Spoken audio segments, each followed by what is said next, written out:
Most people do not go broke because they are reckless. They go broke because the habits ruining their future look completely normal. And once you see how one responsible money habit can quietly keep you stuck for years, you will never look at your paycheck the same way again. Hello, and welcome to Money Psychology Studio. If this kind of conversation speaks to you, subscribe to the channel and support it because I want to keep making videos that go deeper than generic money advice. Not just what people do with money, but why they do it, and how certain habits quietly shape an entire life before anyone notices. Because the truth is, most financial damage does not happen in one dramatic moment. It does not begin with some wild shopping spree, a yacht you definitely should not have financed, or a cinematic financial collapse where everything explodes at once. No, most people get financially stuck in a much quieter way. Through routine, through habits, through little decisions repeated so often, they start to feel like common sense. And that is what fascinates me about money. The more I pay attention to personal finance, the less I think most people are failing because they are lazy, careless, or irresponsible. I think many people are simply following a financial script they were never taught to question. They work hard, they earn money, they try to be responsible, and still somehow the money disappears with the urgency and mystery of a group chat after someone says, "Can I be honest?" That is why I keep coming back to one question. Why do so many smart, capable, hardworking people still feel broke? Why do people get raises and still feel behind? Why do adults with jobs, calendars, alarms, passwords, meal prep containers, and enough stress to qualify as a side hustle still feel like one surprise expense away from emotional collapse? At some point, you have to admit this is not just about math. It is about behavior. It is about psychology.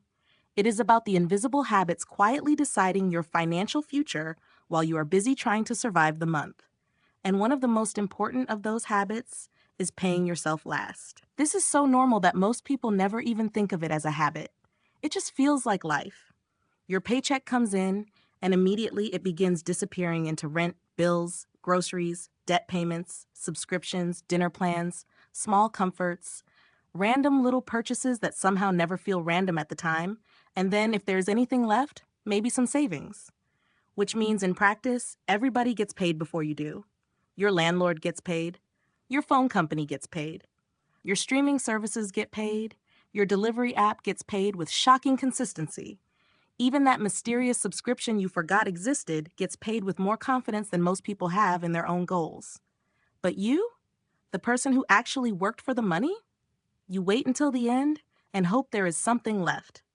That is not just a budgeting issue. That is a mindset issue. Because what that system teaches you, quietly and repeatedly, is that your future is optional, your stability is optional, your peace of mind is optional. Everything outside you gets first priority, and whatever remains becomes your chance to build a better life. That is backwards. Paying yourself first is not just a financial tactic. It is a psychological correction.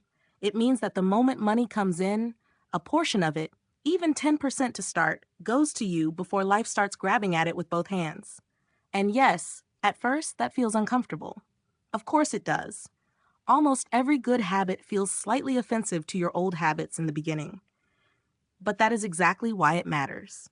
Because if saving only happens when there is money left over, then for most people, saving will remain a lovely idea rather than a real system. And once you begin to see that, another bad habit becomes harder to ignore: getting comfortable with bad debt. Debt has become so normal that people barely react to it anymore. It is everywhere. It is marketed like convenience, dressed up like freedom, and delivered like a shortcut to the life you should already have.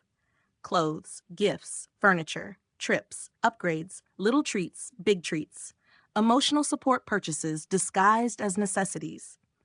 Suddenly, people are borrowing money to keep up with a version of life they cannot actually afford yet. And that is where debt becomes dangerous. Because debt is not just a financial tool. In the wrong context, it becomes future pressure sold in the language of present pleasure. One of the most useful rules here is brutally simple. If you cannot afford to buy it outright, debt should not be your shortcut into pretending you can. Because once interest enters the picture, the purchase stops being just a purchase. Now it is a purchase plus a long, irritating relationship with regret. Credit cards are especially talented at making this feel harmless. They offer points, rewards, cashback, travel perks, all the glitter. And the whole thing sounds wonderful right up until you carry a balance and realize the rewards were basically confetti thrown at the entrance to a financial trap. Then there is the habit of living without a buffer. This one matters more than people realize because money problems are never just money problems. They become stress problems, decision-making problems, sleep problems, relationship problems. When you have no emergency fund, every inconvenience becomes an emotional event. A car issue, a medical bill, a job problem, one unexpected expense, and suddenly your whole life feels like it is balancing on one folding chair. That is why a financial cushion matters so much. 3 to 6 months of living expenses is not just a number. It is breathing room.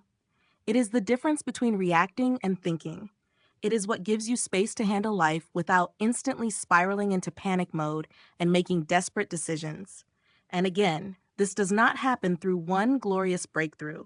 It happens through repetition, through paying yourself first, quietly, consistently, boringly, which, to be honest, is how most meaningful progress works. And then we get to a habit that quietly keeps people stuck for years, not knowing their numbers.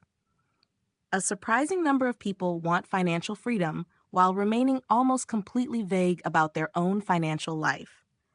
They know they are stressed, but they cannot tell you clearly how much they make, how much they spend, what they owe, what they own, or where their money keeps disappearing. They say they want more money, but they are managing the money they already have, like someone trying to organize a closet in the dark. And this is where budgeting gets unfairly misunderstood. A budget is not punishment. It is not a boring spreadsheet invented by people who hate fun. It is clarity. It is evidence. It is the moment vague anxiety turns into visible reality. And visible reality is powerful because once you can actually see what is happening, you can change it. Tracking your income, savings, bills, spending, debt, assets, and liabilities does not make you obsessive. It makes you aware.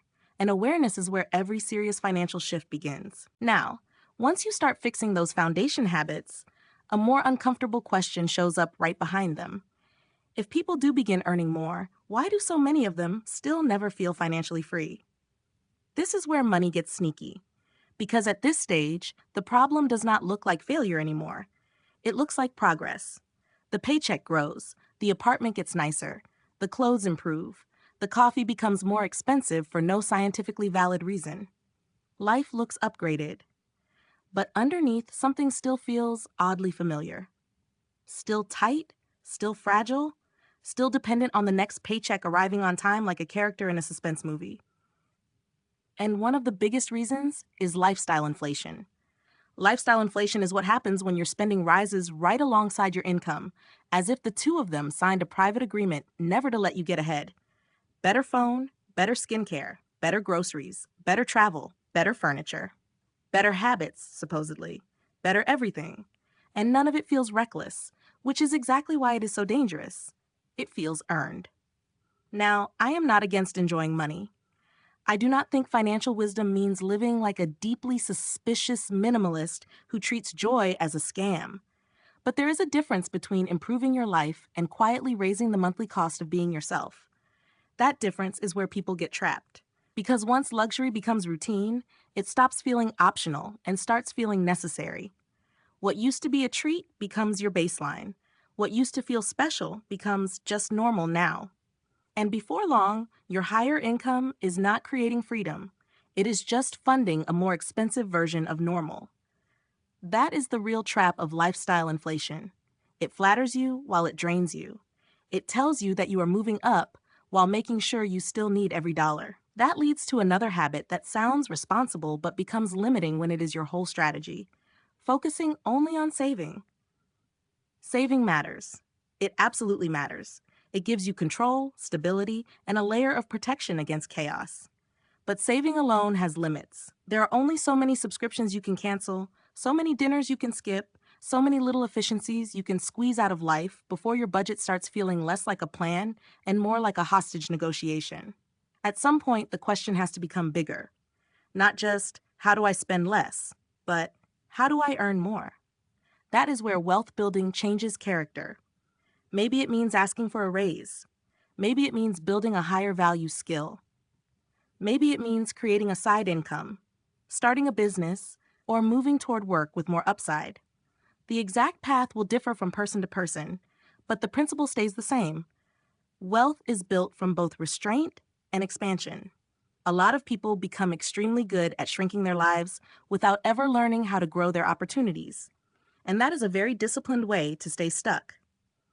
Then there is taxes, a topic many people avoid with the same emotional energy they bring to weird noises in the car: confusion, denial, and hope that it will somehow resolve itself. But taxes are one of the biggest expenses of your life. And still, many people will spend half an hour trying to save $10 on a purchase while never learning how to legally reduce a cost that affects thousands over time. Wealthy people understand something a lot of people never get taught clearly enough. It is not only about what you earn, it is also about what you keep. They pay attention to tax-advantaged accounts, timing, legal structures, and the rules that help reduce unnecessary losses. Not because they are shady, because they are informed. And that is one of the quiet truths of money. Ignorance is expensive. If you do not understand how taxes affect your income, investments, or business choices, money leaks through places you never even think to inspect. Then we get to one of the most expensive habits of all: waiting too long to invest. This one catches people because the excuses sound completely reasonable. I need to learn more first. I do not make enough yet. I will start when life calms down. But life rarely calms down in the neat cinematic way people imagine. It stays busy. It stays messy. It stays expensive. And while you are waiting for the perfect moment, time keeps moving. That matters because time is not just helpful in investing. Time is the engine. Once your emergency fund is in place and your basics are solid, extra money should not just sit in a bank account slowly losing value while you promise yourself you will look into investing later. It needs a purpose. It needs the chance to grow. That does not mean chasing hype or copying whoever sounds the loudest online. It means starting thoughtfully, starting early enough, and understanding that delay has a cost too. And when you do start investing, one more thing matters. Your strategy has to fit you. Money is personal. Some people can handle risk without blinking. Others lose sleep if an investment dips for a week. Some want steady growth. Others can tolerate more volatility.